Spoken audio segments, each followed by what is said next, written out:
चलिए, इतिहास में हमने हड़प्पा सभ्यता, वैदिक सभ्यता और पाषाण काल 3 चीज पढ़ चुके हैं। आज की क्लास में हमें पढ़ना है इतिहास ऐसा जिसका हमें लिखित साक्ष्य मिला है। इतिहास किसे कहते हैं? जिसका लिखित साक्ष्य मिला हो और जिसे हम पढ़ सकते हैं, उसे हम क्या कहते हैं? इतिहास। तो आज से अब हम इतिहास चालू कर रहे हैं और यह धारावाहिक, पहले ही बता रहा है, यह धारावाहिक काल्पनिक है। किसी की धार्मिक भावनाओं को ठेस पहुंचाना हमारा उद्देश्य।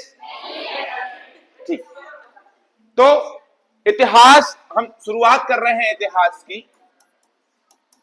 इतिहास किसे कहते हैं? जिसे हम पढ़ सकते हैं और पुरानी बातों को इतिहास कहते हैं। और वो बातें जो किसी पन्ने पर लिखी हुई हैं या जिसके कोई साक्ष्य मिले हैं, ठीक है, या किसी ने जो बात कहीं पर लिख कर गया है, अगर हम उसे पढ़ पाए हैं तो वह इतिहास कहलाता है।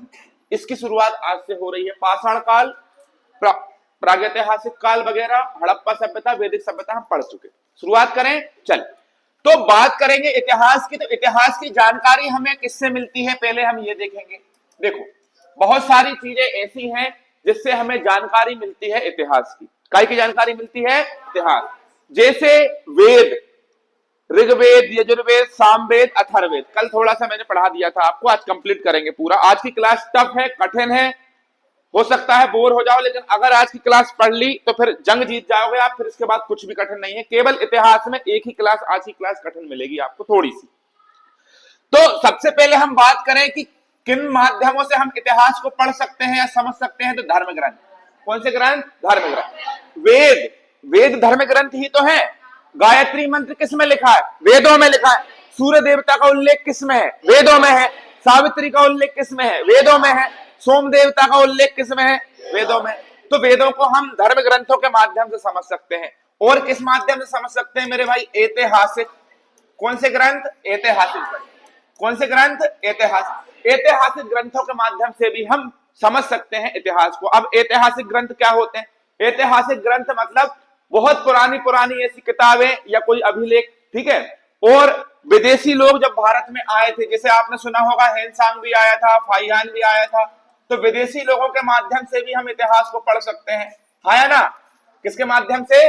विदेशी लोगों के माध्यम से भी पढ़ सकते हैं। और पुरातत्व संबंधी साक्ष्य, कुछ ऐसे साक्ष्य मिले हैं हमें, जैसे आपने सुना होगा कि एशिया माइनर में एक अभिलेख मिला था, बोगाज कोई, है ना।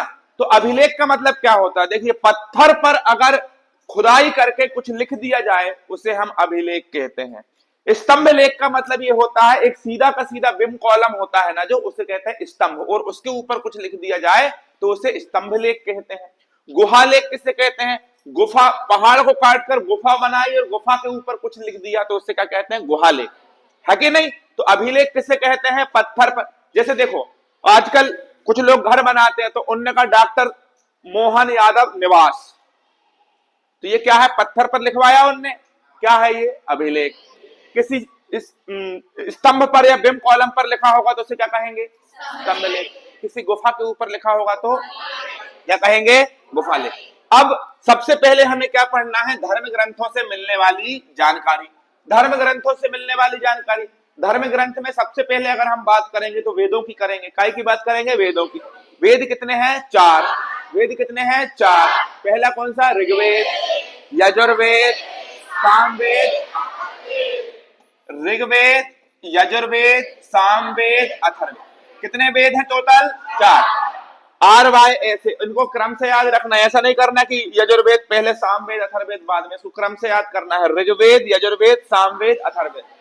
अब देखो, बात यह है कि आपसे एक सवाल पूछ रहा हूं मैं कि कुछ लोग बोलते हैं कि जो लोग बुरे कर्म करते हैं, जो लोग पाप करते हैं, तो पापी लोगों को नरक में जगह नहीं मिलती, और अगर नरक में उनको भेजते हैं तो उनके पकोड़े बना के तलते हैं जो लोग पापी होते हैं।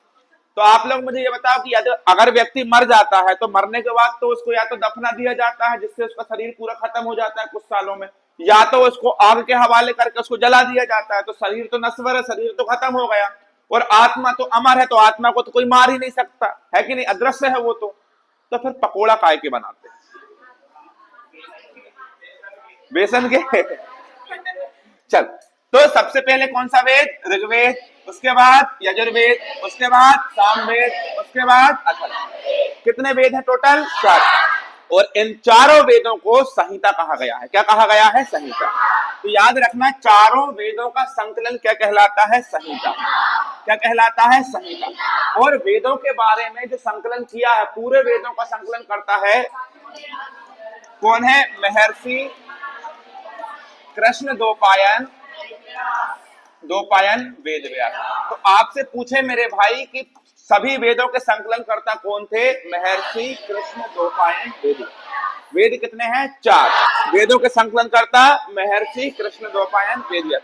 वेदों का पूरा संकलन क्या कहलाता है? संहिता। ठीक है, एक बात और ध्यान रखना, वेदों से हमें किसकी जानकारी मिलती है? वासुदेव कुटुंबकम। अब मेरी बात सुनो ध्यान से कि वेदों या जो वेद है वो किस पर आधारित है? वासुदेव कुटुंबकम। इसका मतलब पूरी दुनिया एक परिवार है। वासुदेव कुटुंबकम का मतलब क्या होता है? पूरा संसार, पूरी दुनिया या पूरा विश्व एक परिवार है। तो हमें आपस में लड़ना नहीं है, लेकिन हम आपस में भाई भाई को ही निपटा देते हैं। बड़े पापा की जमीन हथिया लेते हैं, गांव वालों को ही लड़ पड़ते हैं, है कि नहीं? तो आपस में गांव को तो आपस में कभी नहीं लड़ना चाहिए। भले 2 गांव अलग अलग लड़ ले, लेकिन एक गांव को आपस में कभी नहीं लड़ना चाहिए, है कि नहीं? चल, तो इतनी बात आपको समझ में आ गई कि नहीं आई? चल, अब आगे हम सबसे पहले कौन सा वेद पढ़ने वाले हैं? ऋग्वेद। कौन सा वेद पढ़ेंगे मेरे भाई? ऋग्वेद। कौन सा वेद पढ़ेंगे? ऋग्वेद के बारे में अगर बात करें तो इसमें हमें मिलता है गायत्री मंत्र। क्या मिलता है? गायत्री मंत्र। और गायत्री मंत्र किसके द्वारा लिखा हुआ है? विश्वामित्र। किसके द्वारा लिखा हुआ है? विश्वामित्र। ठीक है, विश्वामित्र। गायत्री मंत्र किसके द्वारा लिखा हुआ है? विश्वामित्र। लोगों को आर्य बनाने के लिए विश्वामित्र ने गायत्री मंत्र की रचना की थी। ध्यान रखना, ओम भूर्भुवस्वः तत्सवितुर्वरेण्यं। ये जो तो ये क्या है? गायत्री मंत्र। गायत्री मंत्र की रचना क्यों हुई? ताकि सभी लोगों को क्या बना सके? आर्य। आर्य क्यों बनाना है? किस सभ्यता में आए थे आर्य? वैदिक सभ्यता। आर्य किस सभ्यता के थे? वैदिक सभ्यता के। गायत्री मंत्र की रचना किसने की है? विश्वामित्र। गायत्री मंत्र का उल्लेख किसमें मिला है? ऋग्वेद। अब एक बात और सुनिए, ऋग्वेद के बारे में अगर अपन बात करें तो ऋग्वेद में कितने मंडल हैं? 10। बहुत आईएमपी सवाल है, ऋग्वेद में कितने मंडल हैं? 10। सूक्त कितने हैं? सूक्त कितने हैं? 10,000। और आपसे बात करें ऋचाएं कितनी हैं? 10,462। शाबाश, 10,462। ये क्या है? ऋचाएं। ऋग्वेद में कितने मंडल? 10। श्लोक कितने? और ऋचाएं कितनी? ऋग्वेद का उपवेद क्या कहलाता है? ऋग्वेद का उपवेद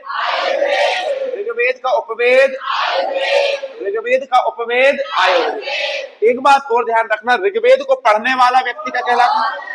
ऋग्वेद को पढ़ने वाला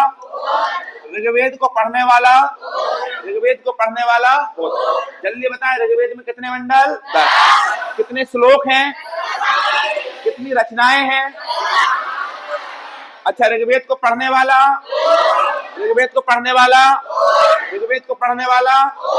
अच्छा, ऋग्वेद का उपवेद।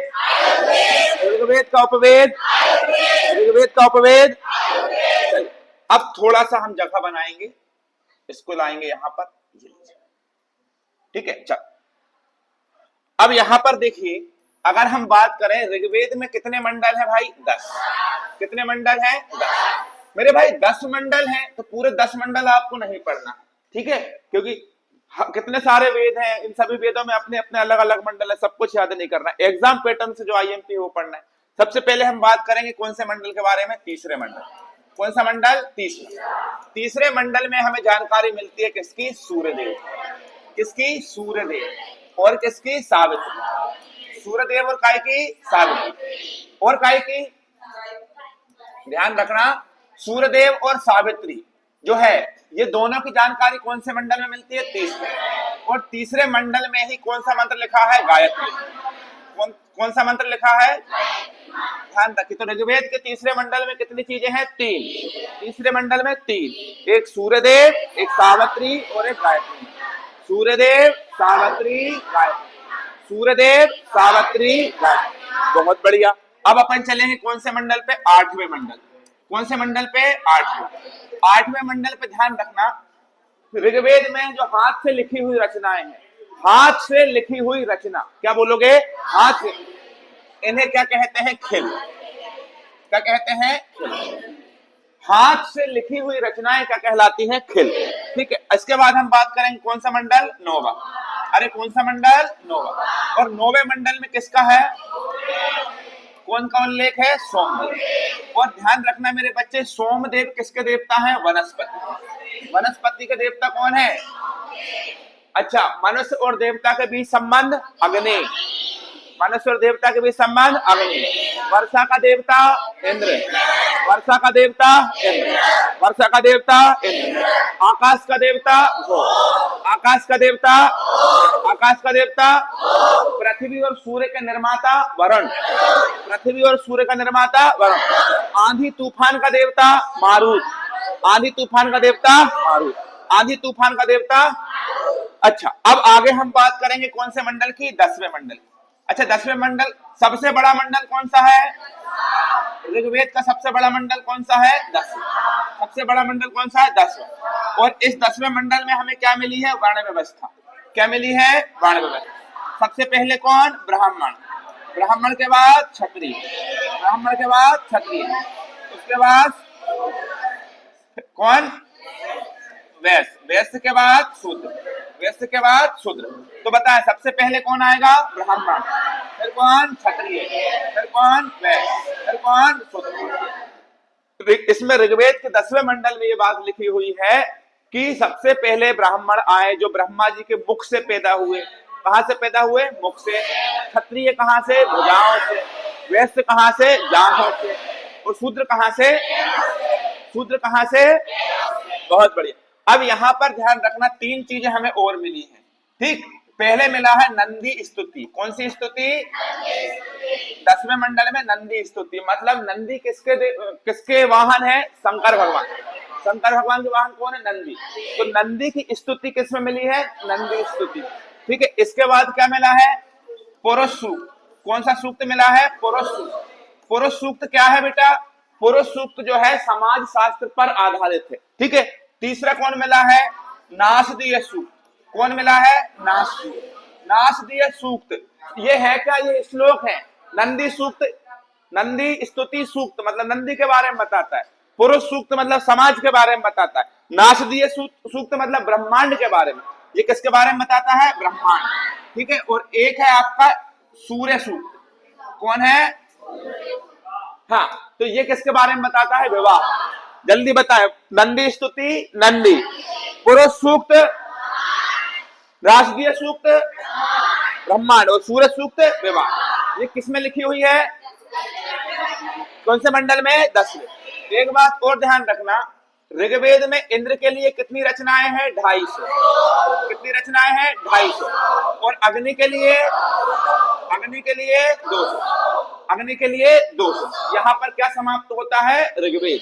यहाँ पर क्या समाप्त होता है? ऋग्वेद। यहाँ पर क्या समाप्त होता है? ऋग्वेद। एक छोटा सा क्वेश्चन और ध्यान रखना, वामन अवतार। कौन सा अवतार? वामन अवतार की जानकारी किससे मिलती है? वामन अवतार की जानकारी किससे मिलती है? अब यहाँ पर अगला वेद कौन सा पढ़ना है? यजुर्वेद। अगला वेद कौन सा पढ़ना है? यजुर्वेद के बारे में ध्यान से सुनिए। यजुर्वेद का उपवेद क्या है? यजुर्वेद का उपवेद क्या है? यजुर्वेद का उपवेद क्या है? ठीक है, उपवेद क्या होते हैं? वेदों का छोटा हिस्सा उपवेद कहलाता है। ठीक है, अब ये बताएं, यजुर्वेद को पढ़ने वाला कौन? अथर्ववेद। ऋग्वेद को पढ़ने वाला अथर्ववेद। ऋग्वेद को पढ़ने वाला अथर्ववेद, है या ना? एक बार फिर से बताओ, यजुर्वेद का उपवेद क्या है?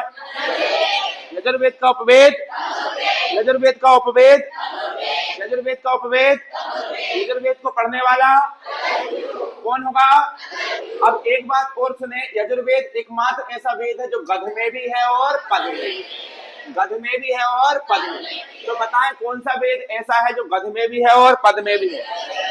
गध में भी है और पद में भी है। एक बात और ध्यान रखना, इसमें बलि प्रथा के बारे में बताया गया है। कौन सी प्रथा? बलि प्रथा और बलिदान प्रथा। कौन सी प्रथा? बलि प्रथा और बलिदान प्रथा। बलि प्रथा और बलिदान प्रथा ये किसमें बताया गया है?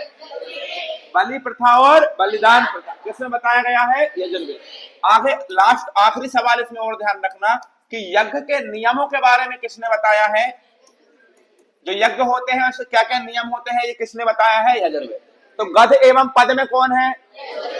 दूसरा वेद कौन सा है? इसका उपवेद कौन है? इसको पढ़ने वाला, इसको पढ़ने वाला, ठीक है। बलि प्रथा यजुर्वेद, बलिदान प्रथा यजुर्वेद, यज्ञ के नियम यजुर्वेद, यज्ञ के नियम यजुर्वेद। यहाँ पे समाप्त होता है कौन सा वेद? यजुर्वेद। अब कौन सा वेद पढ़ेंगे? कौन सा पढ़ेंगे? साम वेद। एक बात ध्यान से सुन लीजिए, आपने वो गाना सुना होगा कि कभी शाम ढले तो मेरे दिल में आ जाना, कभी शाम ढले तो मेरे दिल में आ जाना। शाम तो रोज ढलती है ना? चल, तो शाम का मतलब क्या होता है? यहाँ पर शाम का मतलब होता है संगीत। शाम का मतलब क्या होता है? संगीत। संस्कृत में शाम मतलब संगीत। तो ध्यान रखिएगा, संगीत का जनक किसे कहते हैं? सामवेद। अरे बोलो भाई, संगीत का जनक, संगीत का जनक। एनर्जी डाउन हो गई, बहुत पढ़ना है आज, पूरा चैप्टर खत्म करूंगा आज एक ही क्लास में, ठीक है? एकदम 10 क्लास बराबर आज की एक क्लास रहेगी 1 घंटे की। तो संगीत का जनक किसे कहते हैं? अरे बोलो, इसे टिक के बैठी, दूर बैठो दीवार से, रीढ़ की हड्डी खराब कर। सामवेद। अब आगे देखिए, सामवेद का उपवेद क्या है? गंधर्व वेद। अब देखिए, आपने गाना सुना होगा, कभी शाम ढले तो मेरे दिल में आ जाना। ये एक महिला बोल रही है एक पुरुष से। पुरुष बोल रहा है मैं बिल्कुल नहीं आऊंगा। क्यों नहीं आऊंगा? इसलिए नहीं आऊंगा क्योंकि मुझे शाम के समय गंध आती है। गंध का मतलब, हाँ, तो गंधर्व वेद। सामवेद का उपवेद क्या है? गंधर्व वेद। स्पेलिंग थोड़ी उटपटांग हो गई, वापस लिखूंगा, समय खराब होगा। देखो, गंधर्व वेद, ठीक है, ध्यान रखिएगा। और इसका उपवेद गंधर्व वेद है, लेकिन इसको पढ़ने वाला कहलाता है उदात्त। क्या कहलाता है? उदात्त। सामवेद संगीत का जनक है, इसको पढ़ने वाला, पढ़ने वाला। अब देखो, यज्ञ के नियम किसमें बताए हैं? यज्ञ के नियम। लेकिन यज्ञ के समय जो मंत्र बोले जाते हैं, देखो, यज्ञ के नियम काय में, लेकिन यज्ञ के मंत्र, यज्ञ के मंत्र सामवेद। आप बताएं, संगीत का जनक तीसरा वेद, इसका उपवेद कौन है? इसका पढ़ने वाला कौन होगा? इसमें कितने श्लोक हैं? इसमें कितने श्लोक हैं? 1810। कितने सूक्त हैं इसमें? 1810 सूक्त है। और ये सभी के सभी कहां से लिए गए हैं? ऋग्वेद से। ऋग्वेद की कॉपी किसे कहते हैं? ऋग्वेद की कॉपी। अच्छा, एक सवाल और बताएं, भारतीय संगीत का जनक किसे कहते हैं? भारतीय संगीत का जनक किसे कहते हैं? भारतीय संगीत का जनक किसे कहते हैं? साम। यहाँ पर खत्म होता है सामवेद। जल्दी बताएं, सामवेद संगीत का जनक है। गंधर्व वेद क्या है? इसका उपवेद, इसको पढ़ने वाला उदात्त। यज्ञों के मंत्र कहाँ लिखे हैं? सामवेद। इसमें श्लोक कितने हैं? 1810। अच्छा, एक बात बताइए, किसकी कॉपी है? भारतीय संगीत का जनक किसे कहते हैं? किसे कहते हैं भाई? अब आगे चलेंगे किसके पास? अथर्ववेद। कौन सा वेद है मेरे बच्चे? अथर्ववेद। अरे बोलो, कौन सा वेद है? अथर्ववेद। ध्यान रखिएगा, सबसे पुराना वेद कौन है? ऋग्वेद। सबसे पुराना वेद, सबसे पुराना वेद, सबसे नया वेद, सबसे नया वेद, सबसे नया वेद अथर्ववेद। ध्यान रखिएगा, इसके रचयिता है ऋषि अथर्वा। कौन है इसके रचयिता? ऋषि अथर्वा के द्वारा लिखा गया है, ये रचा गया है। क्या बोलते हैं इसको? बोलो ना, अथर्ववेद। क्या बोलते हैं? अथर्वा ऋषि द्वारा, अथर्वा ऋषि द्वारा लिखा गया है। इसमें गद कितने हैं? 731 गध है और इसमें पद कितने हैं? 6000। 6000 क्या है? पद। आईएमपी क्वेश्चन है, ध्यान रखिएगा। गध कितने हैं इसमें और पद कितने हैं? इसके रचयिता कौन थे? रचयिता कौन थे? गध कितने हैं? 7। गध लिख दिया। मंत्र, यहाँ क्या बोलना है आपको? मंत्र, sorry, I am so sorry. मंत्र कितने हैं? 731 और पद कितने हैं? 6000। अब एक बात ध्यान से सुन लीजिए, इसका भी उपवेद होगा और इसको भी कोई ना कोई पढ़ेगा। तो इसका उपवेद कौन है? इसका उपवेद ध्यान रखना, शिल्पवेद। इसका उपवेद कौन है बेटा? शिल्पवेद। इसका उपवेद कौन है? शिल्पवेद। और इसको पढ़ने वाले का कहलाता है ब्रह्मा। इसको पढ़ने वाला कौन कहलाता? रामलाल कहलाता, तेरा मामा। इसको पढ़ने वाला कौन है? इसको पढ़ने वाला ब्रह्मा। ठीक है, ध्यान रखना। अथर्ववेद किसके द्वारा लिखा गया? ऋषि अथर्वा। मंत्र कितने? 731। 6000 क्या है? पद। अब मंत्रों की अभी तक अपन ने चर्चा नहीं करी, लेकिन इसमें मंत्र है भैया, तो आप ध्यान रखना, मंत्रों का वेद किसे कहते हैं? मंत्रों का वेद किसे कहते हैं? और मंत्र जादू टोटका टोना बताते हैं, जादू टोना बताते हैं। तो ध्यान रखिएगा, यह जो है रूढ़िवादी और अंधविश्वासों का वेद है। रूढ़िवादी और अंधविश्वासों का वेद। रूढ़िवादी और अंधविश्वासों का। कौन है भाई रूढ़िवादी और अंधविश्वासों का? कौन है मेरे भाई? रूढ़िवादी और अंधविश्वास। ठीक है, अब क्यों है? देखिए, इसलिए है, इसमें मनुष्य के जितने भी पक्ष हैं जीवन के, मनुष्य के जीवन के जितने भी पक्ष हैं बेटा, जैसे जब मनुष्य का जन्म होता है, जन्म होने के बाद वो अपना काम करता है, कर्म बताया है। उसके बाद वो व्यापार करता है तो व्यापार बताया है। उसके बाद उसे बीमारी आती है तो बीमारी लिखी हुई है। बीमारी के लिए दवाइयां लाते हैं, दवाइयां लिखी। जब इंसान किसी चीज से ठीक नहीं होता तो उसको टोटका करते हैं। ठीक है, तो जादू टोने की भी इसमें चर्चा है। किसकी चर्चा है? जादू टोने की भी इसमें चर्चा है। तो ध्यान रखिएगा, जादू टोना क्या है? एक प्रकार का अंधविश्वास। जादू टोना क्या है? अंधविश्वास। तो अंधविश्वासों का वेद किसे कहते हैं? ठीक है, और एक ऐसा वेद है, यह रूढ़िवादी वेद है, तो इसमें कन्या के जन्म की क्या कही गई है? निंदा। कन्या के जन्म की निंदा। कन्या के जन्म की निंदा की गई है। मतलब कन्या का जन्म जो है वर्जित बताया जाता है। कुछ लोग ऐसा कहते हैं कि इस समय के जो लोग थे, जिस समय ये लिखा गया है, तो उस समय के जो लोग थे वो कन्या होती थी तो या तो उसके पैदा होते से ही उसको मार देते थे। ठीक है, पैदा होते से क्या कर देते थे? उसको मार देते थे। गांव का एक फेमस व्यक्ति होता था जो पता लगाता था कि इस घर में कौन हुआ, कन्या हुई है या। ठीक है कि नहीं? आप बताओ, बिना कन्या के जन्म के संसार की रचना संभव है? बिना कन्या के संसार की रचना संभव है ही नहीं। नौ दुर्गा में हम सब लोग देवियों को ढूंढते हैं, लेकिन अपने घर में जब देवी आती है तो अपन सैड होते हैं कि अरे यार लड़का आना था। अब लड़का तो आ गया, फिर लड़के के लिए भी शादी करोगे तो फिर तो लड़की की आवश्यकता पड़ेगी कि नहीं पड़ेगी? लड़का लड़की कहाँ है? एक ही जीन से, एक ही वीर से, एक ही माता पिता से जन्मी हुई संतानें हैं। लिंग का अंतर है बस, है कि नहीं? और अभी भी ये मान्यता है कि अगर इंसान को मुक्ति चाहिए तो लड़का ही उसका अंतिम संस्कार करे, लड़की नहीं करे। क्यों नहीं कर सकती? अगर किसी की एक ही लड़की पैदा हुई है तो उसको क्यों नहीं वो अग्निदाह दे सकती है? दे सकती है ना भाई, उसी से जन्मा है, जीन तो उसी का है ना, हाँ कि नहीं? चल, तो कन्या के जन्म की निंदा। लेकिन इनके जो देवता थे जिन्हें हम कहते हैं प्रजापति, इनके देवता कौन थे? प्रजापति। प्रजापति की 2 लड़कियां थी, एक का नाम था सभा और एक का नाम क्या था? समिति। देखो, दूसरों के यहाँ निंदा कर रहे हैं, लेकिन समझ रहे हो कि नहीं?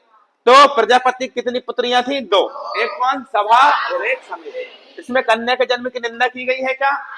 कन्या के जन्म की निंदा की गई है। बताओ, सबसे प्राचीन वेद कौन सा है? सबसे नया वेद कौन सा है? कन्या के जन्म की निंदा 10 मंडल 1028 सूक्त।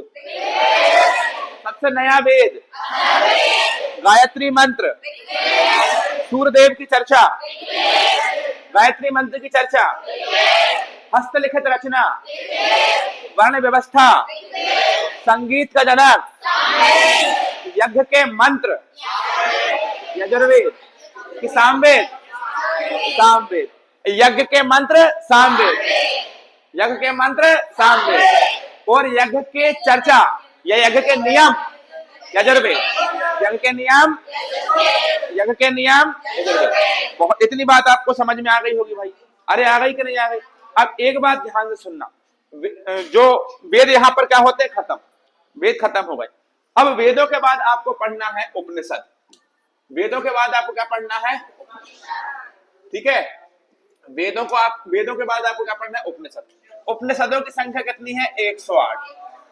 उपनिषद की संख्या कितनी है? 108। उपनिषद की संख्या कितनी है? 108। क्लास कठिन है, मैं कुछ नहीं कर सकता इसमें, चाह कर भी कोई मिर्ची मसाला नहीं डाल सकता, क्योंकि ये क्लास कठिन है भाई आज की। ठीक है, तो उपनिषद की संख्या कितनी है? 108।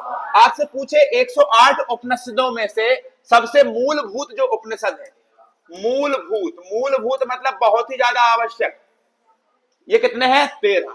मूलभूत उपनिषद कितने हैं बेटा? 13। मूलभूत उपनिषद कितने हैं? 13। दूसरा बंद कर ले बेटा। मूलभूत उपनिषद कितने हैं? 13। अब याद रखना, एक संहिता है, मुझे पता है कि कौन सी बुक से कौन कहां तक पढ़ सकता है। एक संहिता है जिसको हम बोलते हैं मैत्रेयी संहिता। कौन सी संहिता? मैत्रेयी।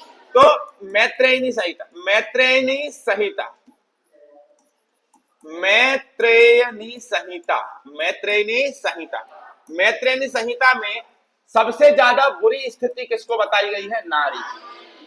नारी की स्थिति सबसे बुरी, सबसे गिरी हुई बताई गई है, सबसे बुरी। मतलब जैसे कोई इंसान जुआ खेलता है, शराब पीता है, तो ये क्या है? उसके दोष। तीसरा दोष किसे बताया है? नारी। पहला दोष किसे बताया है? शराब। मनुष्य का पहला दोष क्या है? शराब। दूसरा दोष क्या है? अरे बोलो ना, जुआ। और तीसरा क्या है? तीनों बर्बाद करने वाले हैं। बड़े समझदार थे उस समय के, नारी या स्त्री, नारी या स्त्री। सबसे बुरी स्थिति थी इस समय उसकी, क्योंकि इस समय जो जितनी भी स्त्रियां थी वो सबके सब किसके प्रति थी? पुरुषों के प्रति, या कह सकते हैं कि उनको पालन करने वाला पुरुष ही था, या पुरुषों ने उनको करके रखा था, क्या बोलते, कंट्रोल करके रखा था। पुरुष प्रधान था उस समय का युग। ठीक है, तो सबसे बुरी स्थिति मैत्रेयी संहिता में बताई गई है नारियों की। इसमें मनुष्य का तीसरा दोष किसे बताया गया है? हाँ या ना? अब एक सवाल आईएमपी जबरदस्त बनने वाला है, यहां पर ध्यान रखना मेरे बच्चे। सबसे प्राचीन स्मृति, सबसे प्राचीन स्मृति कौन सी स्मृति? मनु। कौन सी स्मृति? मनु। मनु स्मृति सबसे बहुत आईएमपी आता है पेपर में। ठीक है, और ध्यान रखना यह कौन से वंश से संबंधित है? शुंग वंश। कौन से वंश से संबंधित है? शुंग। भैया तुम स्मृति क्या होती, मैत्रेयी संहिता का मत करो, मत करो। ये आज की क्लास जो है ना, अगर मैं इसको विस्तार से पढ़ाने लग जाऊंगा तुम भग जाओगे उठ के। ठीक है, तो सिलेक्टेड चीजें पढ़ा रहा हूं, कोई बहुत कम लोग पढ़ा पाते हैं, तो सिलेक्टेड चीजें पढ़ा रहा हूं, इतना पढ़ लो, बाहर कुछ नहीं होगा, ये मेरी गारंटी है। ठीक है, तो प्राचीन स्मृति मनु, प्राचीन स्मृति मनु। कौन से वंश से संबंधित है? कौन से वंश से संबंधित है? शुंग वंश। बताओ मूलभूत उपनिषद कितने हैं? मूलभूत 13। कुल संख्या कितनी है? कुल संख्या सबसे प्राचीन एक स्मृति और ध्यान रखना, नारद स्मृति। कौन सी स्मृति? और ये कौन से वंश से संबंधित है? गुप्त वंश। कौन से वंश से? गुप्त वंश। नारद स्मृति कौन से वंश से संबंधित है? गुप्त वंश। नारद स्मृति गुप्त वंश। मनु स्मृति शुंग वंश। नारद स्मृति गुप्त वंश। हाँ कि नहीं?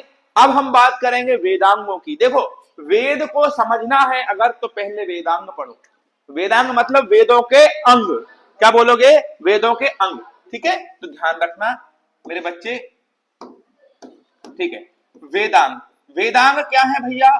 तो वेदों को समझने के लिए किसकी रचना की गई? वेदांग। और वेदांगों की संख्या कितनी है? 6। कितनी है बेटा? 6। पहली है शिक्षा, दूसरी ज्योतिष, शिक्षा ज्योतिष, तीसरा कल्प, चौथा निरुक्त, निरुक्त, पांचवा छंद और व्याकरण। छठवां कौन सा है? व्याकरण। क्या बोलोगे? शिक्षा ज्योतिष कल्प निरुक्त छंद व्याकरण। क्या बोलोगे? शिक्षा ज्योतिष कल्प निरुक्त छंद व्याकरण। शिक्षा ज्योतिष कल्प निरुक्त छंद व्याकरण।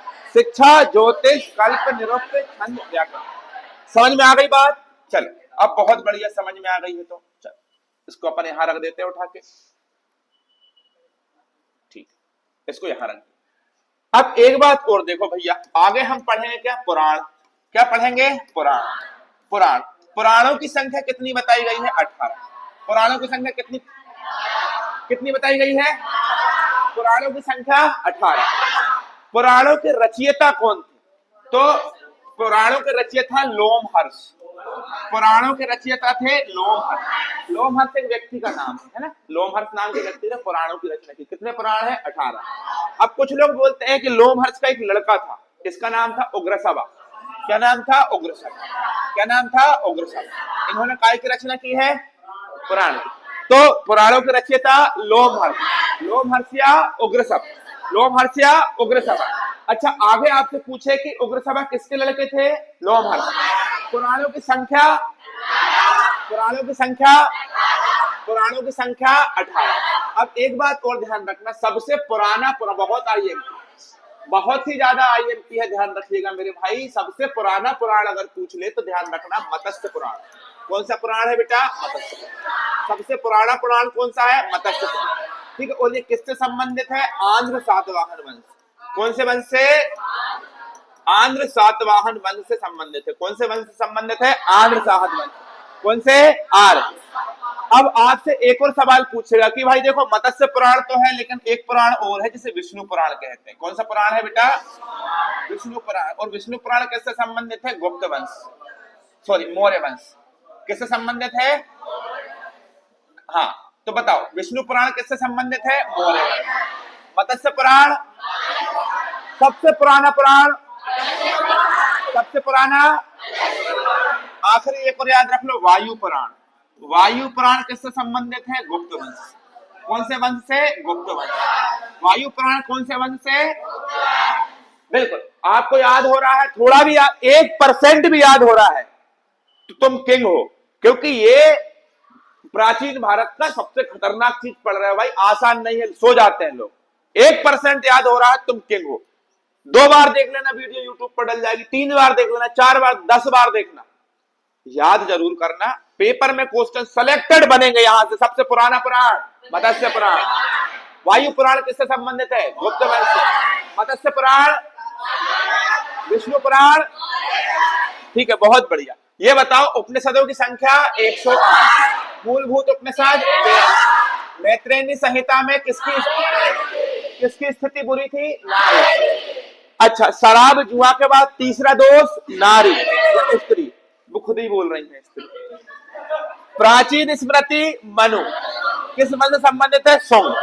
नारद स्मृति, गुप्त वंश। वेदांत कितने, 6।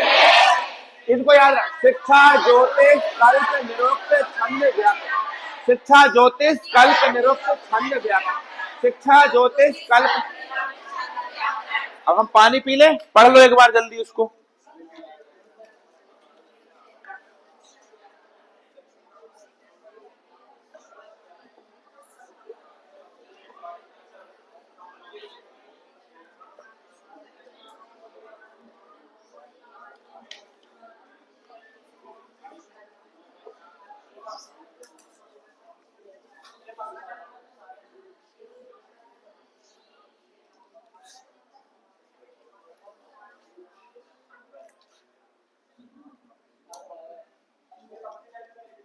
क्या पंखा चालू करना, चलो।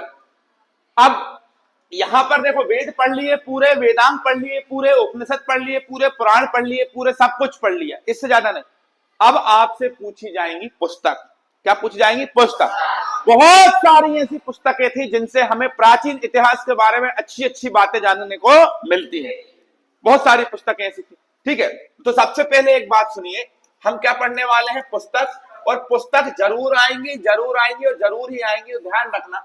सबसे पहले एक पुस्तक के बारे में जिक्र करेंगे, बौद्ध धर्म के लिए। कौन से धर्म के लिए, बौद्ध धर्म के लिए। तो बेटा बौद्ध जो धर्म है, इसकी एक पुस्तक है, इसका नाम क्या है, जातक। कौन सी पुस्तक है, जातक। बौद्ध धर्म के ऊपर कौन सी पुस्तक लिखी गई है, जातक। कौन सी पुस्तक लिखी गई है, जातक। और इस जातक में लिखा हुआ है कि भैया बौद्ध धर्म जो है कितने भागों में बटा है, 2। कितने भागों में, कौन कौन सा, हीनयान, हीनयान और महायान, हीनयान और महायान, हीनयान और महायान। हीनयान भी एक धर्म है, महायान भी एक धर्म है, दोनों ही बौद्ध धर्म है, लेकिन बटे कितने भागों में? दो। सबके अलग अलग मत है कि भाई हम मंदिर में पूजा करेंगे, हम यहाँ पूजा करेंगे, हम वहां पूजा करेंगे, होंगे अलग अलग। तो हीनयान के ऊपर एक पुस्तक लिखी है बहुत आईएमपी, ये भी जातक भी एक पुस्तक है, और जातक में लिखा है कि बौद्ध धर्म दो भागों में बटा है, हीनयान और महायान। तो हीनयान जो धर्म है इसकी खुद की भी एक पुस्तक है, इसका नाम है कथा वस्तु। कौन सी वस्तु? कथा वस्तु। और कथा वस्तु में भगवान गौतम बुद्ध के बारे में बताया। किसके बारे में बताया है? तो बताएं किस धर्म के बारे में कथा वस्तु में उल्लेख है?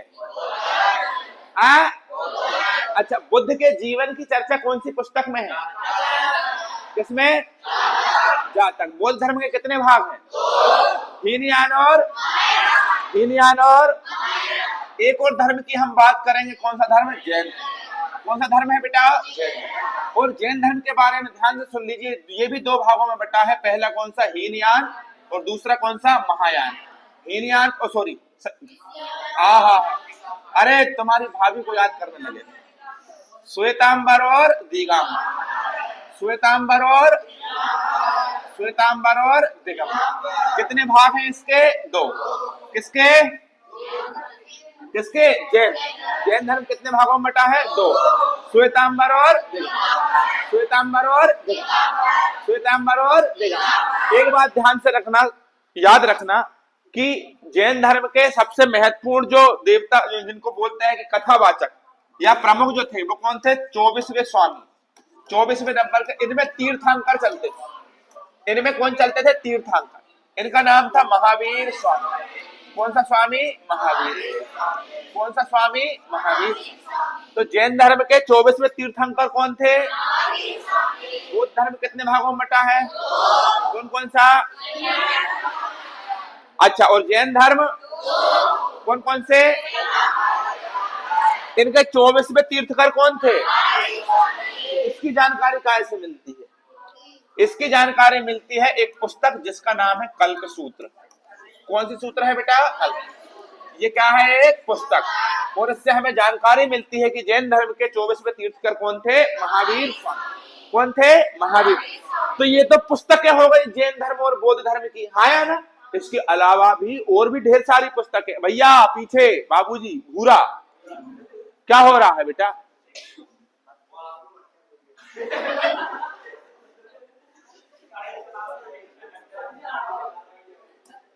आंख में अच्छा है कि मच्छर ही घुसा है बेटा? चल इधर ध्यान रख। मैं अगर पूछ लूं वो नहीं बनेगा तो फिर मैं यहां बुलाऊंगा। हाँ, एक ही बार तो गलती होती है इंसान से, और वही गलती ले डूबती है। ठीक है, चलो देखो और भी ढेर सारी किताबें हैं। एक किताब है राज तरंगिणी। राज तरंगिणी। राज तरंगिणी के लेखक कौन है? कल। कौन है बेटा? कल है। ये मात्रा जो है इस तरफ होनी चाहिए, ये जो मात्रा है ये होनी चाहिए इस तरफ। कैसा? अब घूमेगी कैसे? बस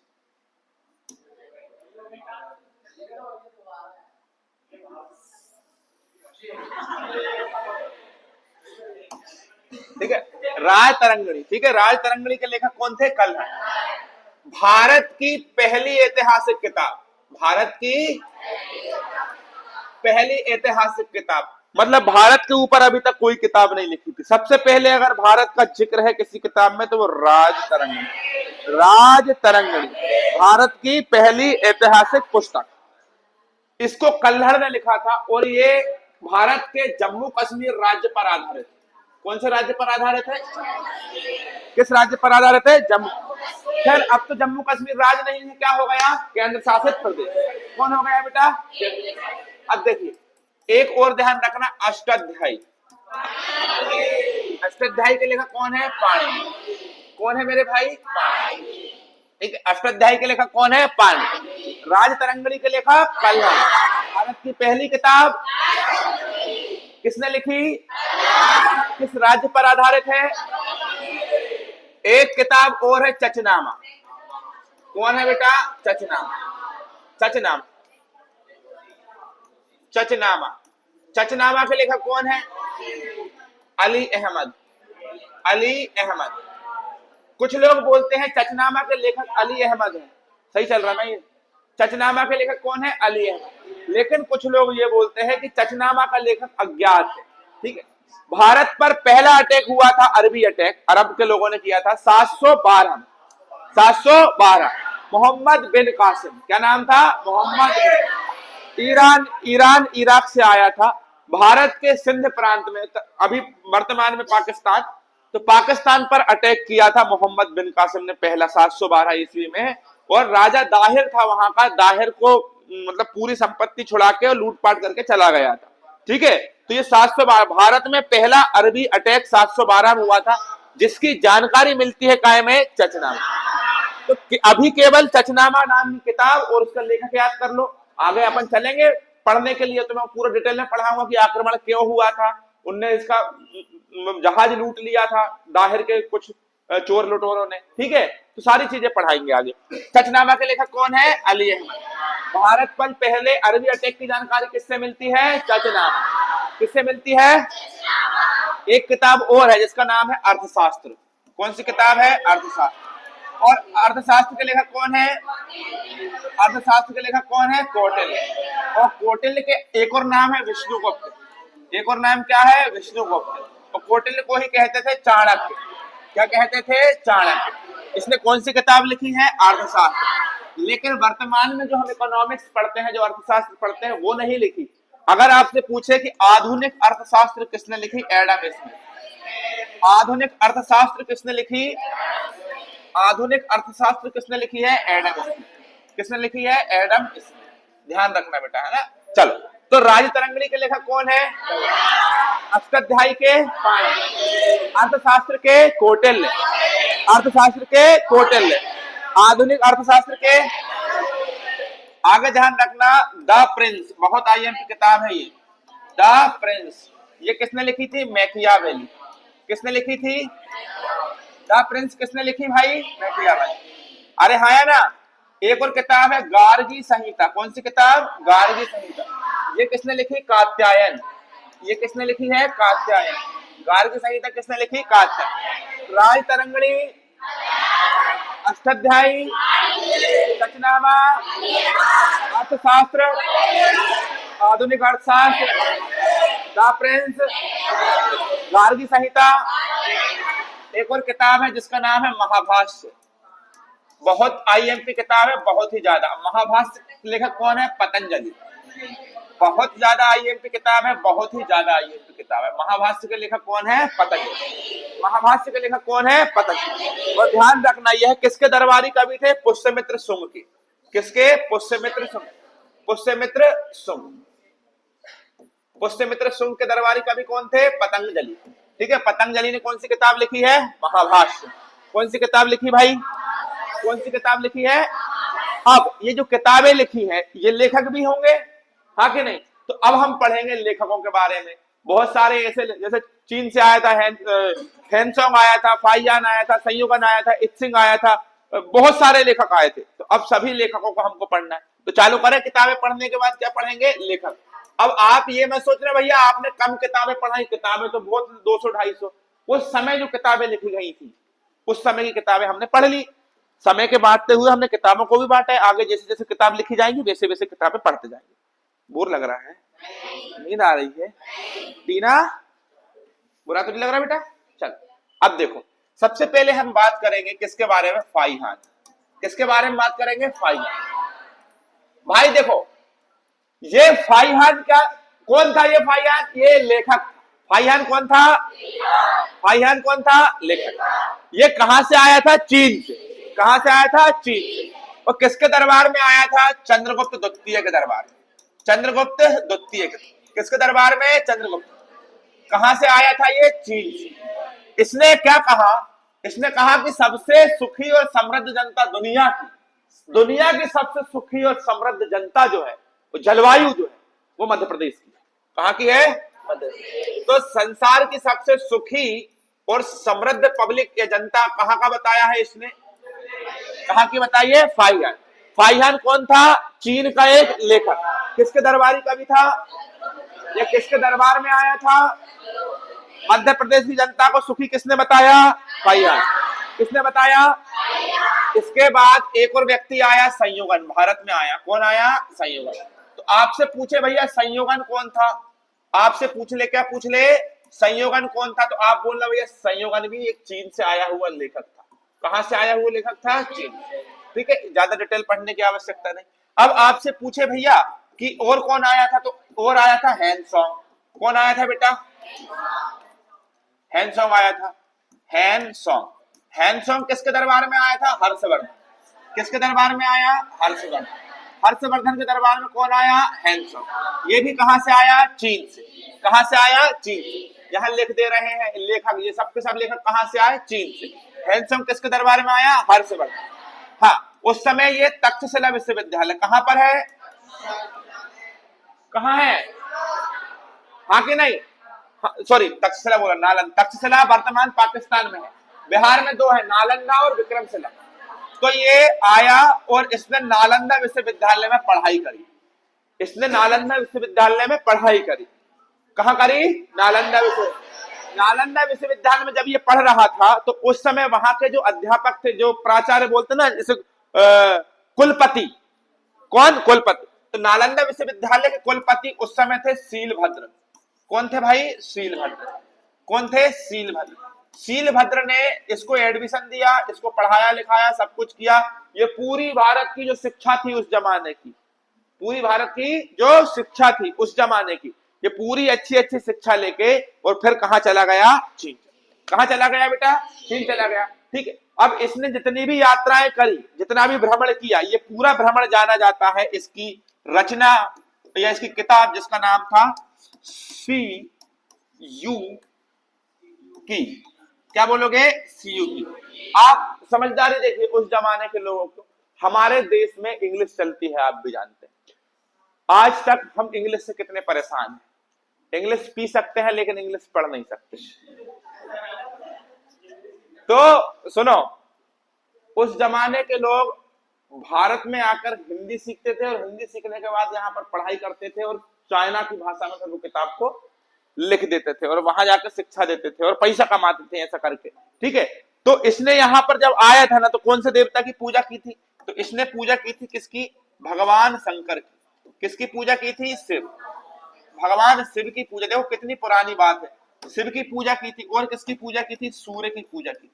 किसकी पूजा की थी, शिव की पूजा की थी और सूर्य की पूजा की थी। इसके बाद एक और व्यक्ति आया था चीन से ही, इसका नाम क्या है, इत्सिंग।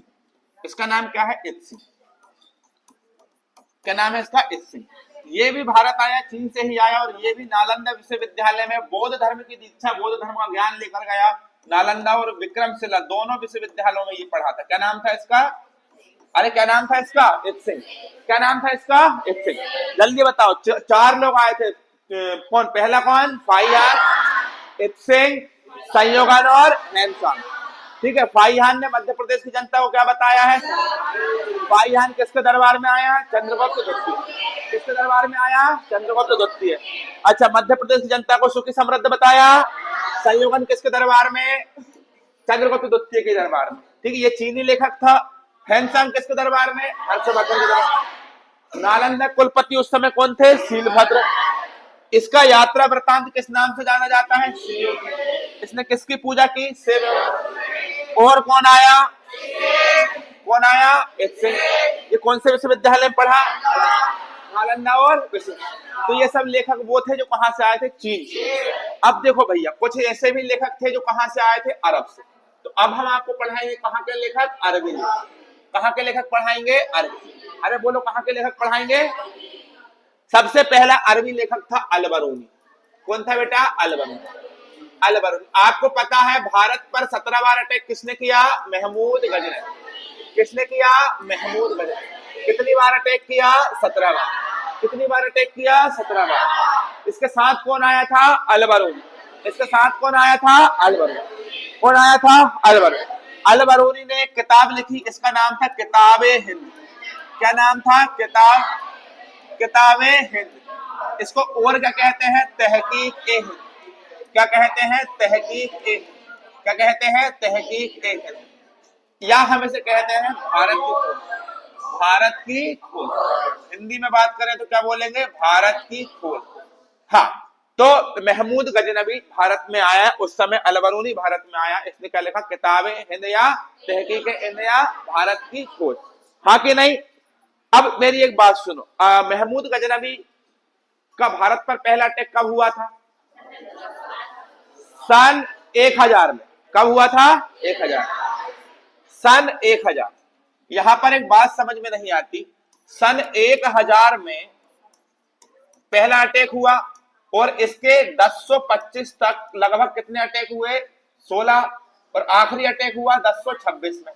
आखिरी अटैक कब हुआ? 1026 में। ये 1026 में जाटों के ऊपर किया था। 1025 में इसने गुजरात पर अटैक किया था, सोमनाथ मंदिर पर। उस समय वहां के राजा भीम प्रथम थे। तो जब भारत, इसी समय भारत की खोज हो गई थी। भारत की खोज, पहली बात, कोई नर नहीं है जो भारत की खोज लिख दे। भारत बाप है पूरी दुनिया का। क्यों? सबसे पुरानी सभ्यता थी भारत में, सबसे पहले हम रह रहे हैं। एक ईरान का बोल दो, इराक का, कौन सी सभ्यता? मेसोपोटामिया। और एक सभ्यता भारत की। इससे पुराने शख्स कहीं मिले ही नहीं है। ठीक है, तो भारत को खोजने की आवश्यकता नहीं है, बोलते भारत की खोज। अब जब ठीक है भैया भारत की खोज, लेकिन आप एक बात क्यों नहीं बताते? कुछ लोग बोलते हैं भारत की खोज किसने की थी? Vasco D gamma. किसने की थी? Vasco D gamma. और कब की थी? 1498 है कि नहीं? सबसे पहला पुर्तगाली व्यापारी था जो भारत आ गया, 1498। यहाँ 1001 में ये खुद ही इन्होंने अटैक किया था भारत के ऊपर। तो इन्होंने पहले ही 400 साल पहले जब खोज हो चुकी, तो फिर तुम इतिहास में ये गड़बड़ी क्यों? है कि नहीं? तो ये इतिहास में बहुत सारी गलतियां हैं, लिखने वालों ने बहुत गलती करी। अब क्या करें? अगर अपने को कुछ बना दिया जाए तो अपन सब सुधार करेंगे अच्छे से, है ना? चलो, तो हर कुछ लिख के रखा। अपना क्या है? अपने को देखो, भारत की एजुकेशन व्यवस्था देखो आप। अगर आपने ये हर कुछ गलत सलत पढ़ लिया, बहुत तेज याद कर लिया, रट लिया, तो सही आंसर दे दिया, तो आपको नौकरी मिल जाएगी।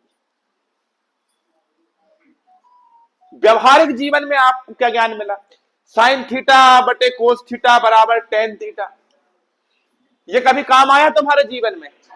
जब तुम खेत में पानी देने जा रहे हो तो साइन थीटा कोस थीटा कहां काम आया? तुम गाड़ी के मैकेनिक बने, ट्रेन चला रहे हो, साइन थीटा कोस थीटा का कोई मतलब नहीं। तो आधी से ज्यादा जो एजुकेशन है ना, ये पूरी कचरा, इसका व्यवहारिक जीवन में कोई काम है ही नहीं। हाँ कि नहीं? बचपन से ही हम हर कुछ दिए जा रहे हैं।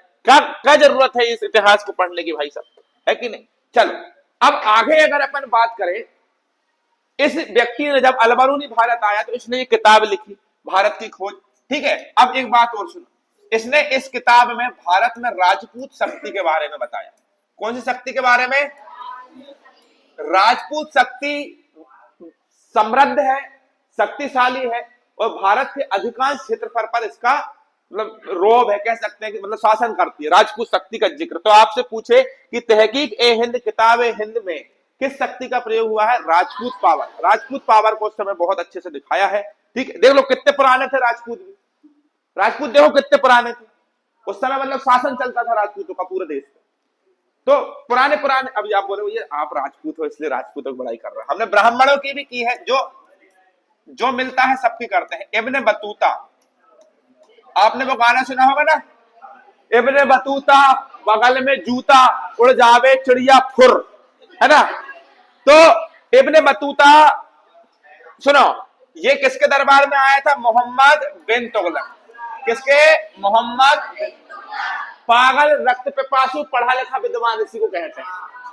ठीक है, ये मरा तो लोगों ने इससे क्या बोला कि अंततः प्रजा को जनता और जनता को सुल्तान से, प्रजा को राजा और राजा को प्रजा से क्या मिल गई? मुक्ति मिल गई। मोहम्मद बिन तुगलक इसके दरबार में आया था, इब्ने बतूता। तो जब ये आया भारत, मोहम्मद बिन तुगलक जब शासन कर रहा था भारत में, तो ये जब इसके दरबार में आता है तो इसने जितनी भी यात्रा की, उस यात्रा में उसने जो जो देखा, जो जो सीखा, उसका पूरा वृतांत लिखा है एक पुस्तक में। और इस पुस्तक का नाम है रहला। क्या है? तो रहला क्या है? एक यात्रा वृतांत। और ये किसने लिखी है? जल्दी बताओ, किसने लिखी है?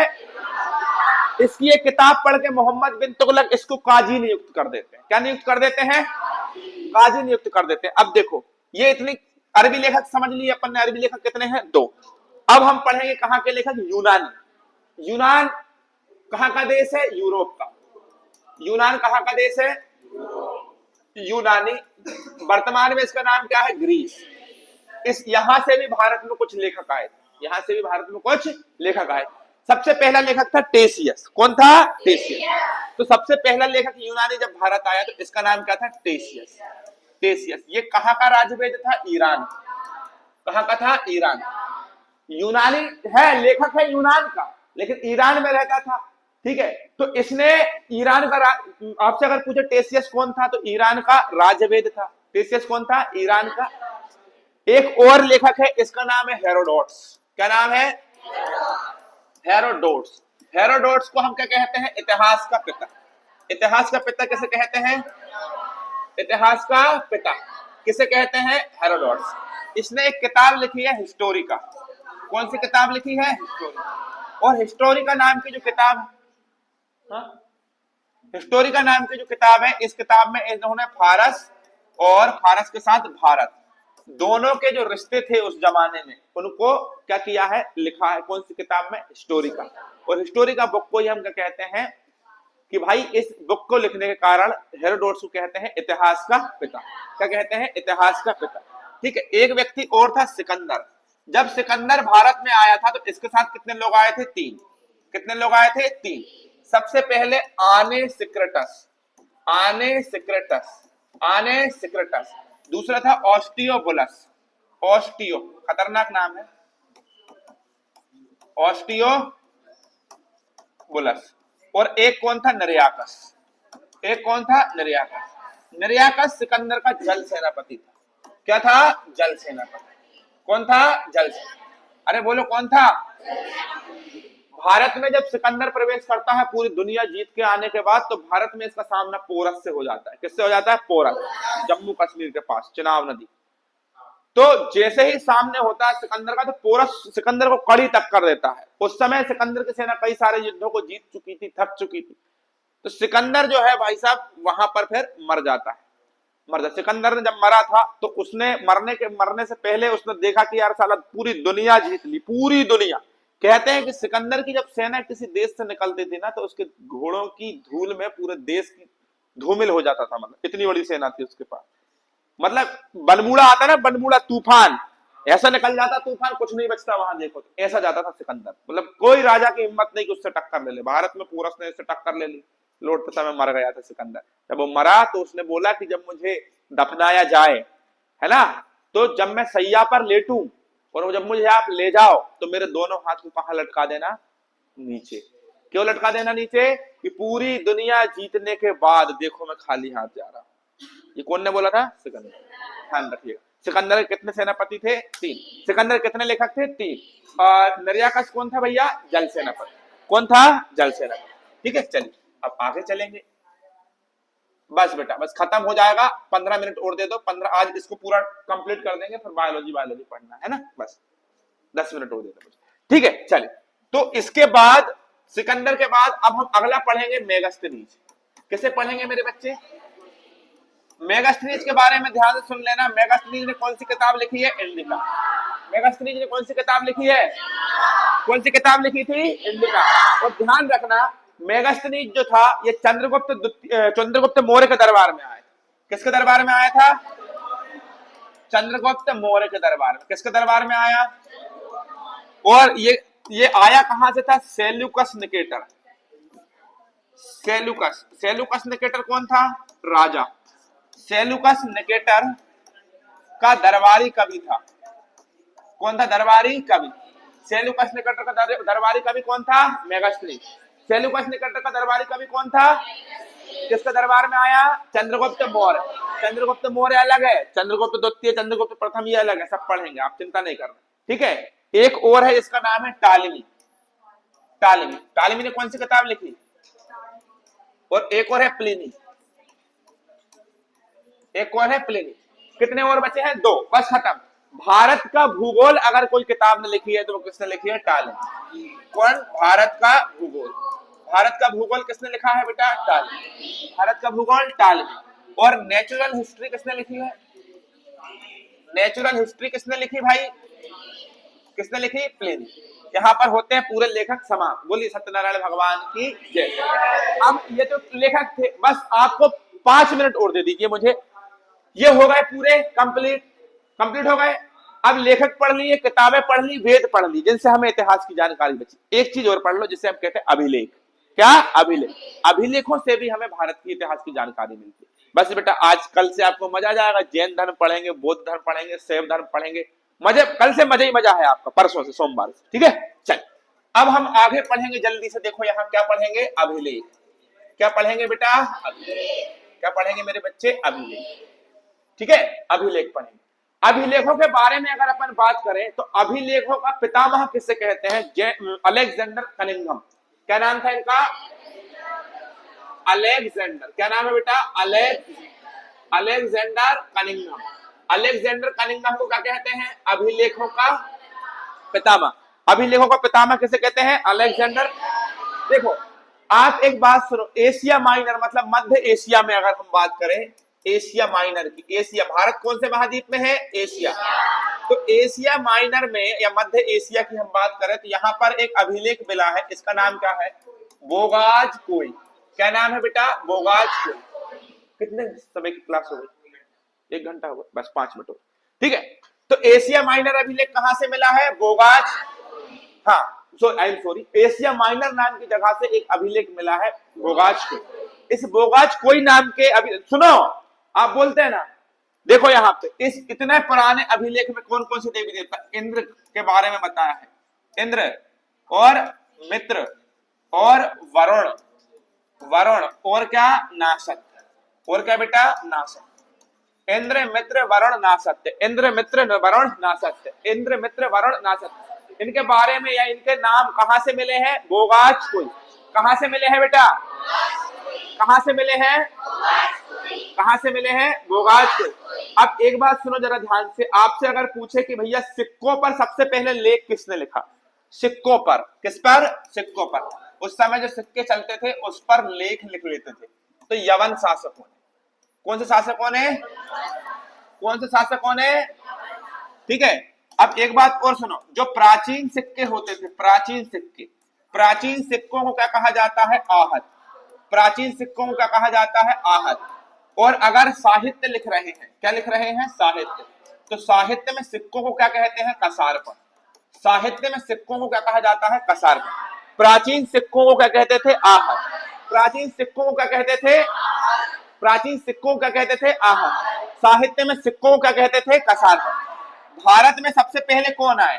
भारत में आए सबसे पहले हिंद, फिर यूनानी। कौन आए? यूनानी। फिर शक, फिर पल्लव, फिर कुषाण। कौन कौन आए? हिंद, यूनानी, शक, पल्लव, कुषाण। बोल दो, हिंद, यूनानी, शक, पल्लव, हिंद, यूनानी, शक, पल्लव, कुषाण। हिंद, यूनानी, शक। ये कौन है? ये वो लोग हैं जो भारत में बारी बारी से, सबसे पहले हिंद लोग आए, फिर यूनानी लोग आए, फिर शक लोग आए, फिर सबने समय समय पर भारत में क्या किया बेटा? शासन किया। सबने समय समय पर भारत में क्या किया? शासन किया। सबसे पहले कौन आया जल्दी बताओ? हिंद। फिर कौन आए? यूनानी। फिर कौन आए? शक। फिर कौन आए? पल्लव। फिर कौन आए? कुषाण। सबसे पहले अगर किसी ने सोने के सिक्के चलाए तो वो कौन थे? हिंद। सबसे पहले सोने के सिक्के किसने चलाए? सबसे पहले सोने के सिक्के किसने चलाए? सबसे पहले सोने के सिक्के किसने चलाए? सबसे ज्यादा किसने चलाए? बाद में, सबसे बाद में तो नहीं, सबसे बाद में, सबसे बाद में जो वंश आते थे ना, मौर्य काल की बात करें, बिंदुसार इंदुसार ये सब पढ़ोगे तो आगे चल के, बहुत आगे चल के गुप्त वंश था। कौन सा वंश था? इन सभी वंशों के बाद गुप्त वंश आया और गुप्त वंश ने सबसे ज्यादा सोने के सिक्के चलाए। सबसे ज्यादा सोने के सिक्के किसने चलाए? सबसे पहले किसने चलाए? सर्वाधिक किसने चलाए? अब पूछे आपसे सबसे ज्यादा शुद्ध किसने चलाए? तो सबसे शुद्ध सिक्के थे कुषाणों के। सर्वाधिक शुद्ध सोने के सिक्के कौन से? शुद्ध। तो सबसे शुद्ध सोने के सिक्के किसने? कुषाण। सबसे पहले, सबसे शुद्ध, सबसे ज्यादा, सबसे ज्यादा। बस अब जल्दी जल्दी अभिलेख पढ़ा दे रहे हैं, खत्म करते हैं, ठीक है। अभिलेख ज्यादा नहीं है, 4-5 है बस, ठीक है। सबसे पहले अपन, सबसे पहले अगर आप अभिलेख पढ़ेंगे तो यहां सबसे पहले अभिलेख पढ़ेंगे हाथी गुम्फा अभिलेख। कौन सा अभिलेख पढ़ेंगे?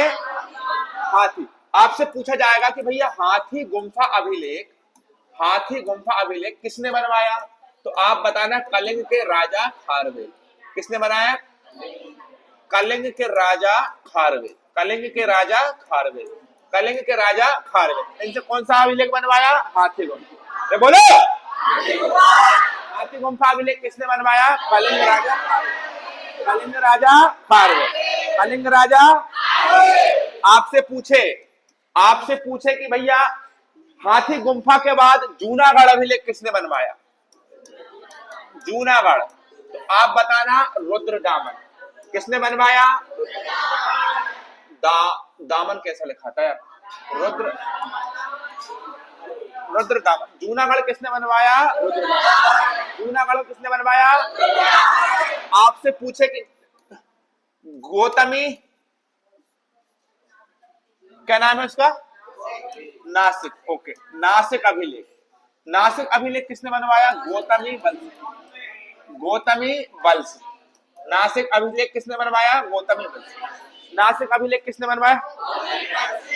जूनागढ़, हाथी गुम्फा, नासिक, नासिक। एक है प्रयाग स्तंभ, प्रयाग स्तंभ ये किसने बनवाया? समुद्रगुप्त। प्रयाग स्तंभ किसने बनवाया? नासिक स्तंभ, जूनागढ़, हाथी गुम्फा, प्रयाग स्तंभ, प्रयाग स्तंभ। एक है एहोल, बहुत आईएमपी है, एहोल अभिलेख, एहोल, एहोल अभिलेख किसने बनवाया? पुलिकेशन द्वितीय। एहोल अभिलेख किसने बनवाया? पुलिकेशन द्वितीय। एहोल अभिलेख किसने बनवाया? नासिक अभिलेख, जूनागढ़, हाथी गुम्फा, हाथी गुम्फा, हाथी गुम्फा, हाथी गुम्फा। एक है ग्वालियर अभिलेख, ग्वालियर अभिलेख किसने बनाया? राजा भोज ने। किसने बनवाया? आपने वो गाना सुना होगा ना, कहाँ राजा भोज कहाँ, ये वही राजा है। इनको बोलते थे प्रतिहार नरेश राजा भोज। मंदसौर किसने बनवाया? मंदसौर अभिलेख, मंदसौर अभिलेख बनवाया, वेरी गुड। मंदसौर अभिलेख किसने बनवाया? यशोवर्मन। किसने बनवाया बेटा? यशोवर्मन। मंदसौर अभिलेख, मंदसौर गलत लिखा है ना, मंदसौर ऐसा भी नहीं लिखा था। मंदसौर अभिलेख, मंदसौर अभिलेख किसने बनवाया? यशोवर्मन। मंदसौर अभिलेख किसने बनवाया? हाथी गुम्फा। अब आपसे इतने ही है, आइए आपसे पूछे आखिरी सवाल कि भैया अभिलेखों का अध्ययन क्या कहलाता? अभिलेखों का अध्ययन, तो ध्यान रखना अभिलेख जो है वो शिलाओं या चट्टानों पर लिखाए जाते हैं और शिला या चट्टानों का अध्ययन कहलाता है एपिग्राफी। क्या कहलाता है? एपिग्राफी। क्या कहलाता है? एपिग्राफी। तो पुस्तकें खत्म, अभिलेख खत्म, वेद खत्म, पुराण खत्म, सारी चीजें आज हमने पढ़ ली। अब अगली क्लास से हम आगे चलेंगे। बोलिए सत्यनारायण भगवान की।